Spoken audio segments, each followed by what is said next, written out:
ಬಹುಶಃ ಯಾವುದೇ ಇಂತಹ ಒಂದು ಘಟನೆ ಕಾಲು ತೊಳೆದುಕೊಳ್ಳಲ್ಪಡುವಂಥದ್ದು ಮತ್ತು ಸಾವು ನೋವಾಗುವಂಥದ್ದು ಎಲ್ಲಿಯೂ ಕೂಡ ಆಗಬಾರ್ದು.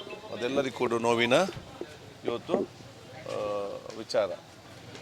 ಬಹುಶಃ ಅದು ಹೇಗೆ ಆಯಿತು ಏನು ನಮಗೇನ ವಿಷಯದಲ್ಲಿ ಗೊತ್ತಿರೋದಿಲ್ಲ. ಅದಂತ ಆಗಬಾರ್ದಂತೇಳಿ ಎಲ್ಲ ನಮ್ಮ ಒಂದು ದೊಡ್ಡ ಮಟ್ಟಿನ ಒಂದು ಯಾವ ಹೇಳ್ತೀವಿ ಪ್ರಾರ್ಥನೆ ಆಗಬಾರ್ದು ಅಂತೇಳಿ. ರಾಜ್ಯದಿಂದಲೂ ಸಾಕಷ್ಟು ಸಂಖ್ಯೆಯಲ್ಲಿ ಕುಂಭಮೇಳಕ್ಕೆ ಹೋಗಿದ್ದು ಅದೇ ಮಾಹಿತಿ ಏನಾದರೂ ಇಲ್ಲ, ಅದನ್ನು ನನಗೆ ಈಗ ನಾನು ಮಾಹಿತಿ ತೆಗೋ ನಮ್ಮ ಸರ್ಕಾರದ ಮಾಹಿತಿ ಇರ್ಬೋದು ಏನಂತೇಳಿ.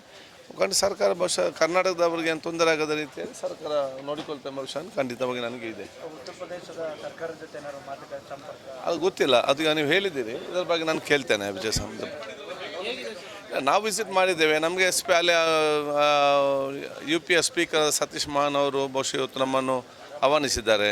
ನಮಗೆ ನೇರವಾಗಿ ಏನು ಸಮಸ್ಯೆ ಇರುವುದಿಲ್ಲ, ಅಲ್ಲಿ ನೇರವಾಗಿ ಹೋಗುವಂಥದ್ದು ಪ್ರೋಟೋಕಾಲ್ ವ್ಯವಸ್ಥೆಯಲ್ಲಿ ಇದೆ.